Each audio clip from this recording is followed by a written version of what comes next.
नमस्कार मित्रांनो, आज सकाळी सकाळी एका आगळ्या-वेगळ्या विषयावर तुमच्याशी बोलण्याचं मन केलं आणि त्याला तसं कारणही आहे.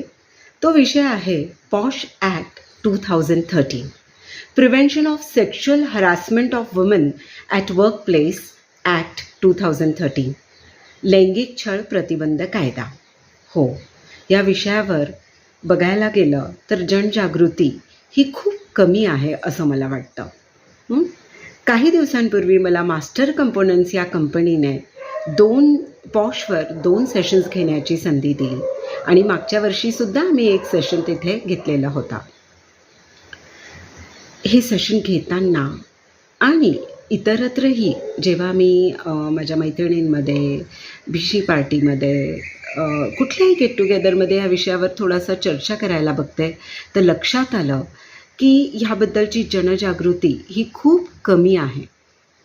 आणि आज जर आपण पाहिलं तर भारतात दिवसेंदिवस महिला कर्तृत्वाची उंच शिखर गाठत आहेत. काम करणाऱ्या, आपल्या कुटुंबासाठी सन्मानानं भाकरी कमावणाऱ्या महिलांचं प्रमाण तर वाढलंच आहे.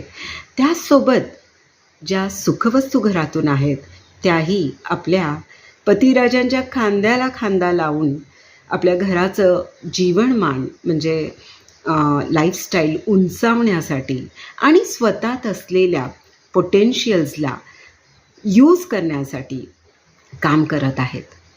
तर अशा वेळी मला असं वाटतं की आपल्या सर्वांची आणि समाजाची खूप मोठी जबाबदारी आहे की स्त्रियांना कामाच्या ठिकाणी हे सन्मानाचं आणि आनंदाचं वातावरण निर्माण करून द्यावं.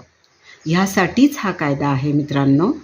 आणि स्त्रीनी घरातून निघताना सगळ्या जबाबदाऱ्या पार पाडून तर ती निघतेच, पण त्याचसोबत जर ती प्रसन्न मनाने, आनंदाने, न भीता, न घाबरता, कुठलंही स्ट्रेस किंवा टेन्शन न ठेवता जर ती कामाच्या ठिकाणी गेली आणि काम करू शकली तर मला वाटतं की अजून प्रोडक्टिव्हिटी तिची वाढणार आहे आणि आपल्या देशाच्या GDPमध्ये जो तिचा सहभाग आहे, जो तिचा खूप मोठा वाटा आहे असं मी म्हणेन, तर तो अजून वाढायला मदत होईल.